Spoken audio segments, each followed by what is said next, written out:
I was, you shall hear immediately why I am not now, Egbert Craddock Cummins. The name remains. I am still, heaven help me, dramatic critic to the fiery cross.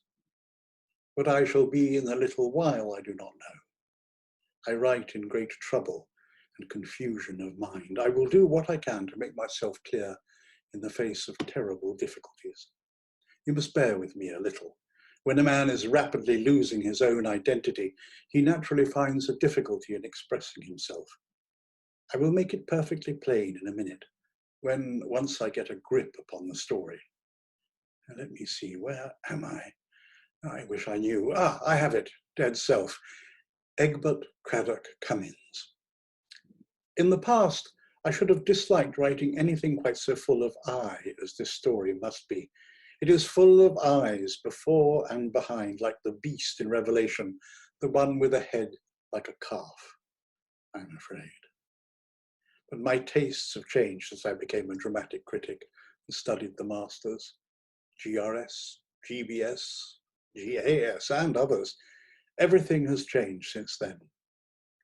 At least the story is about myself, so there is some excuse for me. And it is really not egotism, because as I say, since those days, my identity has undergone an entire alteration. That past. I was, in those days, rather a nice fellow, rather shy, taste for grey in my clothes, weedy little moustache, face, interesting, slight stutter which I had caught in early life from a schoolfellow, engaged to a very nice girl named Delia. Fairly new she was, cigarettes. Liked me because I was human and original. Considered I was like Lamb on the strength of the stutter, I believe. Father, an eminent authority on postage stamps. She read a great deal in the British Museum. A perfect pairing ground for literary people, that British Museum. You should read George Egerton and Justin Huntley McCarthy and Gissing and the rest of them. We loved our intellectual way and shared the brightest hopes. All gone now. And her father liked me because I seemed honestly eager to hear about stamps. She had no mother. Indeed, I had the happiest prospects a young man could have. I never went to theatres in those days.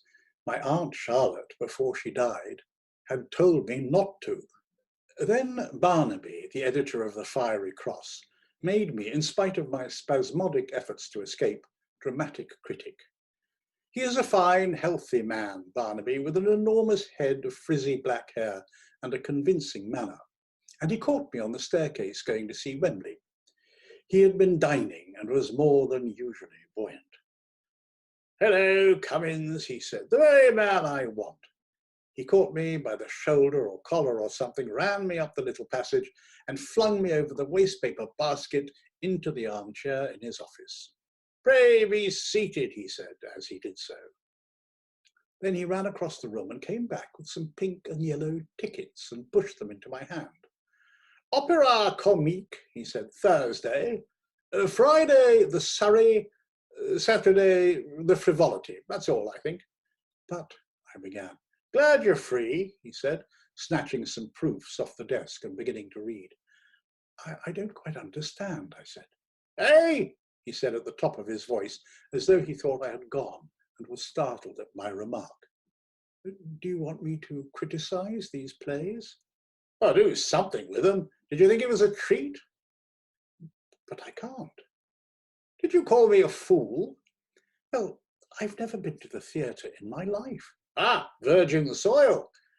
"But I don't know anything about it, you know." "Well, that's just it. New view, no habits, no cliches in stock. Ours is a live paper, not a bag of tricks. None of your clockwork professional journalism in this office. And I can rely on your integrity, but I've conscientious scruples." He caught me up suddenly and put me outside his door. "I'll go and talk to Wembley about that," he said. "He'll explain." As I stood perplexed, he opened the door again and said, "I forgot this." Thrust a fourth ticket into my hand.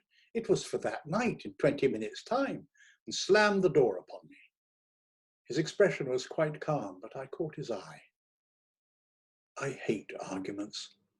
I decided that I would take his hint and become, to my own destruction, a dramatic critic. I walked slowly down the passage to Wembley. That Barnaby has a remarkably persuasive way. He has made few suggestions during our very pleasant intercourse of 4 years that he has not ultimately won me round to adopting. It may be, of course, that I am of a yielding disposition. Certainly, I am too apt to take my colour from my circumstances. It is indeed to my unfortunate susceptibility to vivid impressions that all my misfortunes are due. I've already alluded to the slight stammer I had acquired from a schoolfellow in my youth. However, this is a digression. I went home in a cab to dress. I will not trouble the reader with my thoughts about the first night audience, strange assembly as it is. Those I reserve for my memoirs, and not the humiliating story of how I got lost during the entr'acte in a lot of red plush passages and saw the third act from the gallery. The only point upon which I wish to lay stress was the remarkable effect of the acting upon me. You must remember, I had lived a quiet and retired life and had never been to the theatre before, and that I am extremely sensitive to vivid impressions. At the risk of repetition, I must insist upon these points. The first effect was a profound amazement, not untinctured by alarm. The phenomenal unnaturalness of acting is a thing discounted in the minds of most people by early visits to the theatre. They get used to the fantastic gestures, the flamboyant emotions, the weird mouthings, melodious snortings, agonizing yelps, lip gnawings, glaring horrors, and other emotional symbolism of the stage. It becomes at least a mere deaf and dumb language to them, which they read intelligently, pari passu with the hearing of the dialogue. But all this was new to me. The thing was called a modern comedy. The people were supposed to be English and were dressed like fashionable Americans of the current epoch, and I fell into the natural error of supposing that the actors were trying to represent human beings. I looked round on my first night audience with a kind of wonder, discovered, as all new dramatic critics do, that it rested with me to reform the drama, and after a supper choked with emotion, went off to the office to write a column, piebald with new paragraphs, as all my stuff is, it fills out so, and purple with indignation. Barnaby was delighted, but I could not sleep that night. I dreamt of actors, actors glaring, actors smiting their chests, actors flinging out a handful extended fingers, actors smiling bitterly, laughing despairingly, falling hopelessly, dying idiotically. I got up at 11 with a slight headache, read my notice in the Fiery Cross, breakfasted, and went back to my room to shave. It's my habit to do so. Then an odd thing happened. I could not find my razor. Suddenly it occurred to me that I had not unpacked it the day before. "Ah," said I in front of the looking glass. Then, "Hello." Quite involuntarily, when I had thought of my portmanteau, I had flung up the left arm, fingers fully extended, and clutched at my diaphragm with my right hand. I am an acutely self-conscious man at all times. The gesture struck me as absolutely novel for me. I repeated it for my own satisfaction. Odd. Then, rather puzzled, I returned to my portmanteau. After shaving, my mind reverted to the acting I had seen, and I entertained myself before the cheval glass with some imitations of Jaffaray's more exaggerated gestures. Really, one might think it a disease, I said. Stage walkitis. There's many a truth spoken in jest. Then, if I remember rightly, I went off to see Wembley, and afterwards lunched at the British Museum with Delia. We actually spoke about our prospects in the light of my new appointment. But that appointment was the beginning of my downfall. From that day, I necessarily became a persistent theatre goer, and almost insensibly I began to change. The next thing I noticed after the gesture about the razor was to catch myself bowing ineffably when I met Delia and stooping in an old-fashioned courtly way over her hand. Directly I caught myself, I straightened myself up and became very uncomfortable. I remember she looked at me curiously. Then, in the office, I found myself doing nervous business, fingers on teeth, when Barnaby asked me a question I could not very well answer. Then, in some trifling difference with Delia, I clasped my hand to my brow, and I pranced through my social transactions, at times singularly like an actor. I tried not to. No one could be more keenly alive to the arrant absurdity of the histrionic bearing, and I did. It began to dawn on me what it all meant. The acting, I saw, was too much for my delicately strung nervous system. I have always, I know, been too amenable to the suggestions of my circumstances. Night after night of concentrated attention to the conventional attitudes and intonation of the English stage was gradually affecting my speech and carriage. I was giving way to the infection of sympathetic imitation. Night after night, my plastic nervous system took the print of some new amazing gesture, some new emotional exaggeration, and retained it. A kind of theatrical veneer threatened to plate over and obliterate my private individuality altogether. I saw myself in a kind of vision. Sitting by myself one night, my new self seemed to me to glide, posing and gesticulating across the room. He clutched his throat, he opened his fingers, he opened his legs in walking like a high-class marionette. He went from attitude to attitude. He might have been clockwork. Directly after this, I made an ineffectual attempt to resign my theatrical work, but Barnaby persisted in talking about the Polly-Whittle divorce all the time I was with him, and I could get no opportunity of saying what I wished.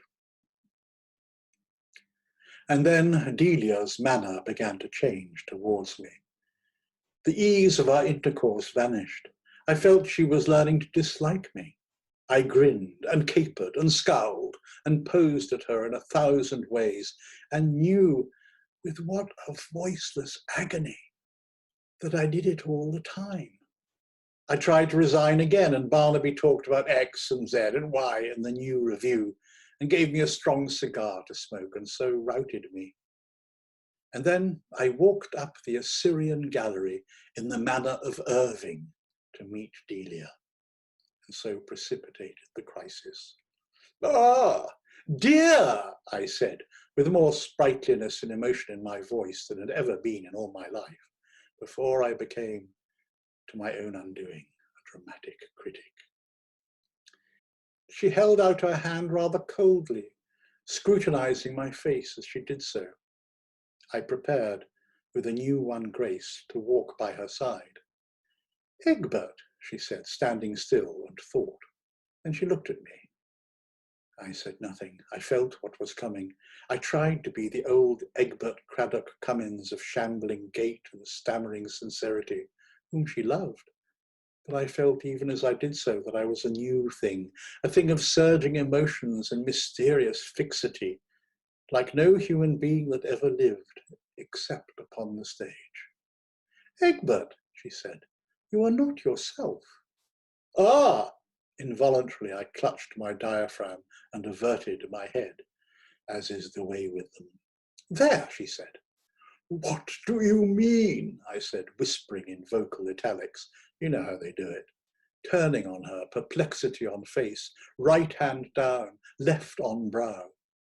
I knew quite well what she meant. I knew quite well the dramatic unreality of my behavior, but I struggled against it in vain. "What do you mean?" I said, and in a kind of hoarse whisper, "I don't understand." She really looked as though she disliked me. "What do you keep on posing for?" she said. "I don't like it. You didn't used to." "Didn't used to," I said slowly, repeating this twice. I glared up and down the gallery with short, sharp glances. We are alone, I said swiftly. Listen. I poked my finger towards her and glared at her. I'm under a curse.